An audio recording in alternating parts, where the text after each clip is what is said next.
안녕하십니까. 발질환 무엇이든 물어보세요. 이우천입니다. 오늘은 소아 및 청소년기의 평발에 대해서 강의를 해보겠습니다. 요거는 제가 일본 나라에서 열린 아시아 족보학회에서 이것도 역시 초청 강의한 내용입니다. 그것이 일반인들한테 제가 이런 걸 말씀드린 적도 있지만 또 이렇게 어디에 가서 공식적으로 큰 규모의 학회에서 강의를 한다는 것은 어느 정도 제가 뚜렷한 근거가 없는 것들을 함부로 말할 수 없는 거 아니겠습니까? 그래서 그 강의 자료를 갖고서 다시 한번 강의를 이렇게 일반인 대상으로 강의를 만들어 봤습니다. 애들이 평발이 있고 그럴 때 그 부모님들이 걱정이 많습니다. 이걸 어떻게 해야 되는지, 또 그렇다고 무슨 책을 본다 그래서 꼭 알 수 있는 것도 아닙니다. 이런 전문적인 내용은. 그래서 그거를 가능한 한 일반인이 좀 이해하기 쉬운 정도로 다시 말씀을 드려보겠습니다. 평발은 아치가 평평한 거죠. 그래서 그렇기는 한데 그거를 아치가 평평한 거 이외에도 발이 보통 팔자걸음이라 그러죠. 다리에 비해서 발이 이렇게 바깥으로 향해 있습니다. 팔자걸음 건다. 그거 평발인 경우가 많습니다. 꼭 다 그런 건 아니지만 상당수는 평발 때문에 그렇습니다. 뒤에서 발을 보면은 발이 똑바로 있는 것보다는 이렇게 휘어 있습니다. 이쪽도 약간 그런데 이쪽은 많이 휘어 있죠. 신발을 보면은 신발 뒤축이 똑바로 되어 있는 게 아니라 약간 휘어 있습니다. 바깥쪽으로 이렇게. 발 모양이 찌그러져 있어요. 이런 발 모양이니까 신발도 뒤축이 찌그러져 있습니다. 다른 것은 보통 신발은 보통 사람은 뒤쪽에서 안쪽이 약간 먼저 닳는 것이 아주 정상적입니다. 물론 그것도 심하다 그러면 이것과 반대로 신발이긴 하지만 그게 정상인데 이 신발은 보면은 이쪽이 더 많이 닳았습니다. 이걸 보면은 발이 이렇게 생긴 발이구나. 이렇게 생긴 발은 평발일 가능성이 많구나. 그런 걸 알 수 있겠습니다. 그래서 일단은 이 강의에서 제가 기존의 의사들이 뭐라고 하더냐 그런 거를 보여드리고 그 다음에 나는 어떻게 한다, 나는 어떻게 생각한다 이렇게 말씀을 드리겠습니다. 그래서 이거는 소아과 학에 있는 그런 이런 걸 최신 지견 이렇게 해서 나눈 거죠. 그런 거에 보면은 소아나 청소년의 평발이 많지만 평발은 많은데 그 소아의 평발의 특징은 뭐냐? 가령 어른 평발과 다른 점은 뭐냐? 이런 거 잘 알려진 바가 없습니다.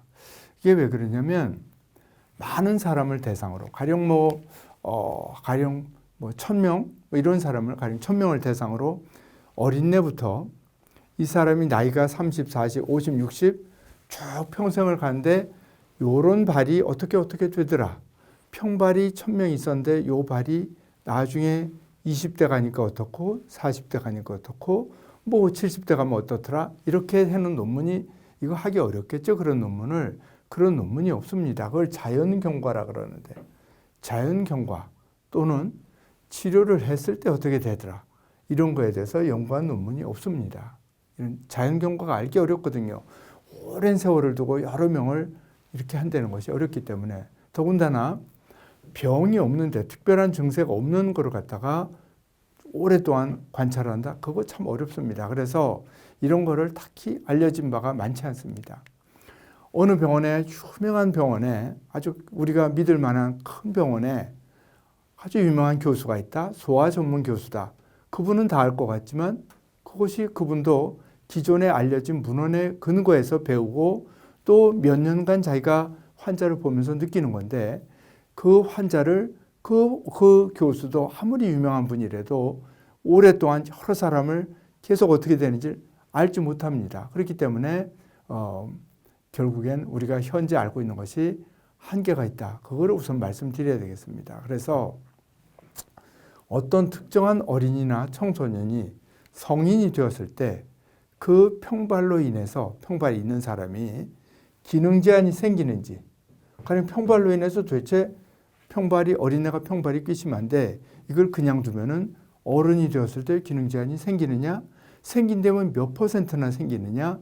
어느 정도 심한 평발에서 어느 정도의 기능 제한이 생기느냐? 이런 거를 알려줄 수 있는 근거가 없다는 것입니다. 그래서 대부분 좋아진다. 이런 게 이제 일반적인 개념입니다. 일반적으로 아주 어린 애기들, 갓난애기들은 다 평발이죠. 이렇게 보면 아치다 없습니다.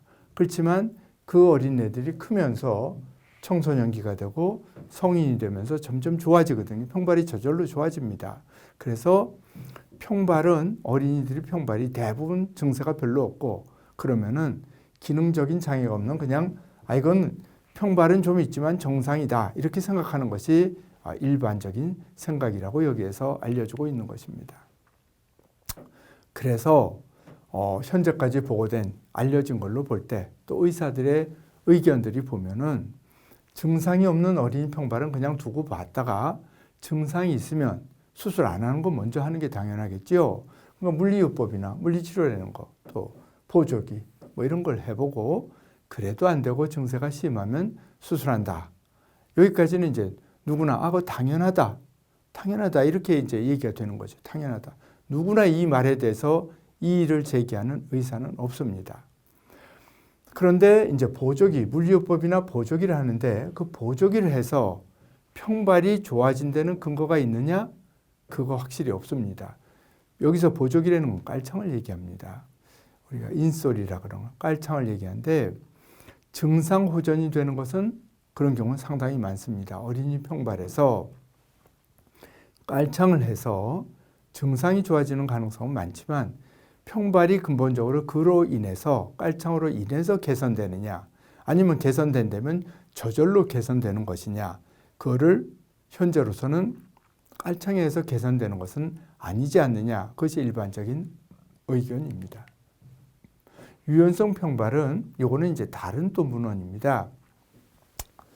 이거는 북미 소아정형외과 리뷰라는 것인데 이제 그 소아정형외과 학회지에 난 것입니다. 그래서 요거를 이런 권위 있는 학술지에 난 리뷰 전체적인 유명한 의사가 쓴 여태까지의 논문을 모아서 정리한 논문을 우선 정리해서 말씀을 드리는 거는 요것이 대충 의사들이 알고 있는 지식이구나 이런 걸 알려드리기 위해서 그렇습니다.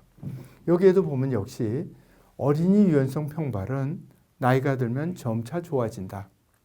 그것이 유연성 평발이면 어른이든 어린이든 증상이 없는 경우가 대부분이다. 그래서 증상이 없는 평발을 수술할 필요가 있다는 어떤 증거도 없다. 즉 거꾸로 말하면 증상이 없는 평발은 수술할 필요가 없다. 이렇게 얘기를 하는 거고 증상이 없는 평발, 증상이 있더라도 수술적인 방법은 일단 처음에 하는 것이 아니고 수술하지 않는 것을 해보고 안 될 때 수술한다. 이것이 아주 어느 의사도 여기에 반론을 제기할 수 없는 아까 거기서도 그렇고 여기 리뷰에서도 마찬가지로 어느 의사도 부정할 수 없는 이러한 일반적인 사실이 되겠습니다. 평발을 진단할 때 진단은 병력을 들어봅니다. 언제부터 불편해졌느냐. 가령 어린이 같으면 최근에 갑자기 얘가 좀 발이 불편해한다. 그럴 때 체중이 갑자기 불었느냐? 체중이 불면서 증세가 생길 수 있겠죠. 또는 뭐 신발을 갑자기 아픈 걸 불편한 걸 신었느냐? 운동을 갑자기 많이 했느냐? 뭐 이런 걸 물어볼 수 있겠죠. 진찰해보고 어디가 아픈지, 운동 범위는 괜찮은지, 실제로 평발인지 이런 거 이제 보는 거죠. 또 엑스레이를 찍어서 실제로 뼈가 평발인지 이제 이런 걸 봅니다. 그런데 실제로는 이 엑스레이를 찍으면 뭔가 진찰 소견보다 정확할 것 같지만 엑스레이보다도 진찰 소견이 오히려 평발의 정도를 잘 알 수 있는 경우가 많습니다. 엑스레이 찍을 때 환자가 어떤 사람이 발가락 힘만 딱 주면은 평발이 멀쩡한 발로 딱 찍힙니다. 그러면 그 엑스레이만 보고 정상이다? 그렇게 말할 수 없는 게 실제로 봐서는 세워보면 이렇게 어린이를 딱 세워보면 서 있는 발이 평발이거든요. 그러면 엑스레이 잘못 찍힌 겁니다. 그래서 엑스레이보다도 진찰 소견으로 더 잘 알 수 있는 경우가 많습니다. 그래서 병력이라는 건 보통 우리가 부주상골이라는 거 발이 이렇게 있으면 발 중간에 안쪽에 툭 튀어나온 부분 발이 이렇게 엄지가 있고 발가락이 이렇게 있으면 여기에 안쪽에 이 부분 정도에 발이 이렇게 좀 튀어나오면서 아픈 사람이 있습니다. 이제 그것이 부주상골이라는 게 있어서 그런 게 많은데 그 부주상골이 있어서 통증이 있는 경우에는 평발이 같이 있는 경우가 또 많습니다. 그래서 이런 걸 적어놨고 그래서 한 발로 뒤꿈치를 잘 들어올리지 못하는 거 이런 것이 평발의 증세일 가능성이 있습니다.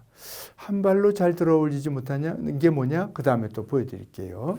그 다음에는 이제 절룩거릴 정도로 통증이 심한 경우는 어린이가 물론 그럴 수는 있지만 어린이가 평발이라고 병원에 올 적에 절룩거릴 정도로 통증이 심한 경우는 거의 없습니다. 단지 얘가 체육 시간에 잘 안 하려고 그런다. 조금만 걸으면 피곤하다 그런다. 운동 같은 거 잘 안 하려고 그런다. 뭐 이런 거. 또 주로 증세가 생기는 데는 발바닥 그리고 종아리 이런 부분이 애가 피곤하다 그럽니다. 또는 조금만 하면 아프다 그러고 잘 안 걸으려고 그럽니다. 이런 정도의 얘기를 흔히 하게 됩니다. 발이 뒤꿈치를 들면은 사람의 양손을 의사가 딱 잡고 뒤꿈치를 한 발은 무릎 이제 들어 올린 상태, 한 발을 딱 들고 서 있는 상태에서 땅에 닿아 있는 그 발을 들어보게 합니다. 그럼 정상에서는 이렇게 뒤꿈치가 딱 들립니다. 뒤꿈치가 딱 들리면서 뒤꿈치가 안쪽으로 이게 안쪽이고 이게 바깥쪽입니다. 안쪽으로 약간 휩니다. 약간 휘면서 뒤꿈치가 지면에서 쑥 올라갑니다. 이게 정상입니다. 평발이 있으면 뒤꿈치가 다리가 있으면 안쪽으로 이게 안쪽인데 안쪽으로 휘지 않고 바깥쪽으로 유지된 채로 지면에서 거의 들리지 않습니다. 그래도 이건 좀 들린 상태인데 평발이 심하면 저게 저만큼도 안 들리는 어른도 마찬가지고 저만큼도 들리지 않는 경우가 많습니다. 그래서 이런 것이 평발에 로 인한 증세가 있는 것인지 평발의 정도는 어느 정도 문제가 있는 것인지 이런 거를 판단할 때 아주 중요한 지표가 되는 검사입니다. 어린이든 어른이든 평발의 치료는 비수술적인 치료, 그걸 먼저 해봐라 당연하겠지요. 그래서 아킬레스 힘줄, 대개 평발이 있으면 아킬레스 힘줄이 짧아집니다. 짧아져서 평발이 되는 것인지 평발인 사람이 아킬레스건이 짧아지는 것인지 모르지만 어쨌든 평발인 경우에는 아킬레스건이 짧기 때문에 그걸 스트레칭을 하는 것을 하게 합니다. 그 다음에 자연히 근력도 발이 피곤하니까 여러 가지 근력 강화 운동을 시키고 체중이 지나치게 비만이라 그러면 그 비만을 해결하기 위해서 체중을 좀 조절하는 것이 좋겠다. 이런 말을 흔히 하게 되죠. 그리고 실상 쉽지 않습니다. 평발인 사람은 운동을 잘 안 하려고 해서 살이 찌고 그러는 경우가 많은데 그거를 운동을 하면은 또 발이 피곤해서 잘 못하는 거를 체중 감량을 하려면 먹는 걸 줄여야 되는데 그거 정말 어려운 얘기죠. 그래서 흔히 제일 많이 하는 거 아킬레스건 스트레칭. 이게 제일 기본적인 평발의 비수술적인 치료입니다. 그래서 그 말고 이제 할 수 있는 게 또 깔창이 있습니다. 아까 처음에도 말씀드렸죠. 기능 호전에는 효과가 있지만 이것이 평발을 교정할 수 있는가? 아치가 교정되는 것은 아닌 것 같다. 이렇게 말씀드릴 수 있겠고 어린이에서는 이 깔창 치료가 참 좋은 것이 어린이는 대개 운동화를 신습니다. 그렇기 때문에 깔창을 착용하는데 별 문제가 없습니다. 그래서 어린이에서는 깔창을 하는 것이 아주 쉽게 치료할 수 있는 방법 중에 한 가지가 되겠고 평발이 아주 심한 경우에는 이러한 깔창을 할 수가 없습니다. 발이 이렇게 옆에서 봐서 이렇게 있으면 가운데가 이렇게는 아니고 약간 이렇게 아치가 있는 거죠. 이건 너무 심한 거지만 과장되게 제가 그랬지만 평발은 이 아치가 없는 건데 아치가 전혀 없다고 가령 이런 발을 가상해 보십시오. 발바닥이 이런데 깔창을 만들어서 일부러 여기를 이렇게 올려주려고 그러면 이 평평한 발하고 깔창의 아치가 눌려서 아파서 깔창을 할 수가 없습니다. 그래서 심한 평발에는 깔창을 할 수가 없습니다. 그래서 이와 같이 평발이라서 아치도 낮고 뒤꿈치가 이렇게 젖혀진 경우에 깔창을 하면은 그것이 상당히 교정돼서 뒤꿈치가 젖혀지는 것도 상당히 개선되는 것을 보여주고 있습니다. 그래서 이런 깔창이 때때로 좋은 치료가 될 수 있습니다. 이 경우에는 이제 평발이 되면은 발목의 안쪽에 지나가는 후경골건이라는 힘줄이 있는데 거기에 염증이 생겨서 힘줄 주변에 이 허용 부분은 물이 차 있는 겁니다. 그런 경우가 여기도 하얗게 물이 차 있죠. 그리고 이제 물이 차 있는 부분에 살도 막 뭉글뭉글한 이런 살이 증식을 합니다. 이와 같이 힘줄에 염증이 생길 수 있는데 이런 경우에는 기부스를 합니다. 이 캐스트라 그러는데 깔창 갖고 안 되니까 수술을 하지 않는 거를 않는 방법으로 할 수 있는 거는 기부스를 하게 되는 거죠. 그래서 기부스를 오래 했더니 또 이런 같은 사람인데 오래 지나서 발이 거의 정상적으로 잘 유지되는 경우도 있습니다. 그래서 기부스를 하는 것도 중요한 그 비수술적인 치료 중에 하나가 되겠습니다. 그래서 그 다음에 이제 수술 치료는 여러 가지가 있습니다. 아킬레스 힘줄이 짧으니까 그걸 늘려줄 수 있고 아킬레스 힘줄 전체를 늘리는 것이 아니라 그거의 일부만 늘려줄 수도 있고 뼈를 뒤꿈치 뼈를 교정하는 것도 있고 또 다른 이것도 또 다른 방법이지만 하여튼 뼈를 끊어서 교정하는 방법이 이 두 가지고 요 방법은 관절 제동술이라는 거는 뼈와 뼈 사이에 뼈를 끊는 거나 이런 거는 아니고 뼈와 뼈 사이에 뭔가 끼워 넣어서 치료하는 것이고 그 다음에 관절을 뼈와 뼈 사이의 형태를 교정하기 위해서 뼈를 붙여버리는 방법인데 어린이 평발에서는 이 방법은 이제 물론 안 쓰겠죠. 이거는 뭐 나이가 아주 많아서 그런 사람이나 할 수 있는 거고 이제 나머지 이런 방법들을 꼭 수술이 필요한 경우에 이러한 여러 가지들을 할 수가 있습니다. 아킬레스 힘줄이 팽팽하면 뒤꿈치가 옆으로 휩니다. 아까 이렇게 사진에서 보여드렸듯이 또 그렇기 때문에 옆으로 휘는 것 때문에도 하고 평발도 심해지기 때문에 아킬레스건 스트레칭을 하고 안 되면 연장을 하는데 스트레칭을 하는 것이 아킬레스 힘줄이 짧습니다. 그러면 누구나 일반적으로 생각하겠죠. 아킬레스 힘줄이 짧으면 스트레칭을 하면 되겠구나. 그래서 실제로 그러면 스트레칭을 하면 되느냐? 스트레칭을 하면은 내가 막 스트레칭해서 늘어나는 것 같지만 실제로는 이렇게 발이 이렇게 있고 요 뒤에 여기가 이제 아킬레스 힘줄인데 이걸 늘리면은 이 힘줄이 늘어나는 것이 아니라 발에 있는 뼈들이 여러 개 발에 뼈가 있는데 뼈 사이에서 인대가 늘어나서 힘줄은 늘어나지 않고 요 뼈 사이에 인대가 늘어나서 사실은 이것이 아킬레스건 스트레칭을 너무 심하게 하면은 평발이 더 심하게 되는 것은 아닐까 이렇게 의심할 수도 있고 실제로 그렇다고 주장하는 의사도 있는데 이것이 그 스트레칭 보통 우리가 수술하지 않고 스트레칭하는 것의 한계입니다. 그래서 필요하다면 수술적으로 힘줄 전체 또는 일부를 수술적으로 늘려주는 것이 필요합니다. 아킬레스 힘줄을 늘리면 이 아킬레스 힘줄이라는 것이 뒤꿈치를 들어 올리는 역할을 하는 거니까 힘이 약해질 수 있습니다. 그래서 가능하면은 힘이 약해지지 않는 방법으로 또 꼭 필요한 만큼만 연장을 해야 되겠습니다. 그래서 근데 이 소아에서는 아킬레스 힘줄을 늘려서 실제로 힘줄이 다시 이게 자라면서 다리가 이렇게 있으면 무릎이고 뼈가 자라지 않습니까? 그럼 힘줄이 어린 나이에 가령 10세 아킬레스 힘줄을 늘렸다. 그렇더라도 그 다음 뼈가 쭉 자라면서 힘줄이 다시 짧아지는 경우가 많지 약해지는 경우는 드문 것 같습니다. 그래서 힘줄 연장으로 인해서 힘이 약해지는 것은 크게 걱정하지 않아도 될 것 같습니다. 또한 잘 때 힘줄이 늘어나는 상태가 잘 유지되도록 오랫동안 수술하고 나서 부목을 해서 힘줄이 늘어난 채로 유지해 주는 것이 중요합니다. 소아의 이제 수술 중에서 뼈를 끊어서 하는 수술 중에서는 이렇게 외측주 연장이라 그래가지고 이 뼈를 끊어서 왜냐면 발이 이렇게 팔자로 바깥으로 이렇게 꺾이니까 그거를 발을 이렇게 바로되게 하려고 이렇게 꺾인 거를 이 발을 이렇게 돌려주기 위해서 여기를 끊어서 그 사이에 이렇게 뼈를 끼워 넣습니다. 뼈를 끼워 넣으면은 발이 똑바로 되는 이거는 아주 막 수술 자체로는 아주 굉장히 드라마틱합니다. 이 수술하면 발이 완전히 심한 평발도 금방 아주 뚜렷하게 확 교정이 됩니다. 그렇지만은 성장하는 뼈를 끊는다는 것이 이게 좀 문제가 있지 않을까? 이런 의문이 생기는 거죠. 또 뭔가 이거를 뼈를 끊으니까 수술 자체가 뼈 안 끊는 것보다 큰 거 아니겠습니까? 그래서 이런 걱정이 드는 그런 수술입니다.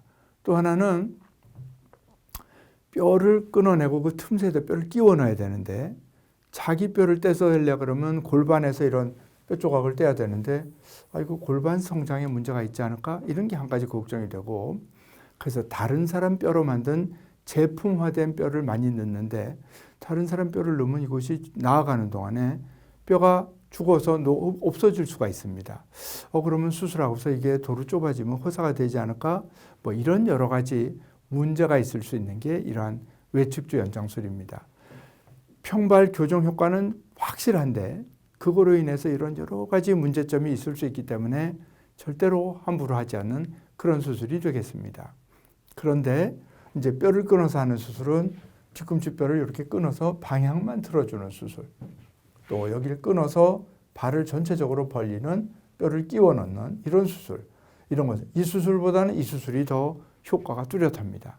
그런데 이런 거 뼈를 끊지 않고 뼈 사이에 뭔가 끼워 넣습니다. 그럼 뼈를 끊지 않으니까 성장이든지 뭐든지 아무 문제가 없겠죠. 수술도 더 작은 것 같고. 그래서 이런 수술이 좋다면 제일 좋을 것 같은데, 또는 여기다 나사를 하나 끼워 넣는, 이것도 안 끼워 넣고 나사만 끼워 넣는 이런 수술도 있고, 그래서 이것이 결과가 좋으면 제일 좋을 것 같습니다. 그래서 좀 작은 뼈 수술, 좀 큰 뼈 수술, 뼈를 끊지 않는 수술, 이런 것들을 비교한 논문이 없습니다.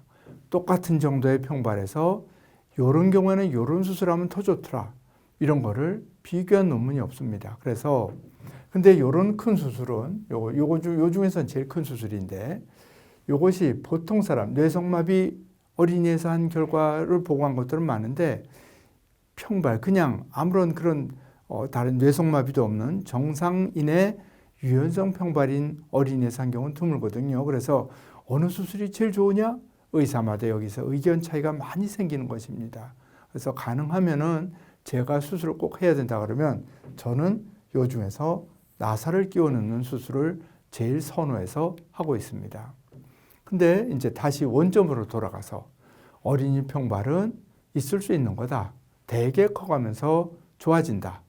그러니까 수술할 필요가 거의 없다. 뭐 이것이 앞에 그 설명해 드린 리뷰 논문, 현재까지 연구 논문들을 정리한 것에 거기에서 알려드린 거고, 거기에 대해서 누구도 반론을 낼 수 없다. 제가 그렇게 말씀을 드렸는데, 그거를 쓴 분들이 그것이 소아평발에 대한 문헌들을 되게 소아정형외과 의사들이 썼는데, 그분들은 성인평발에 대한 경험이 적습니다.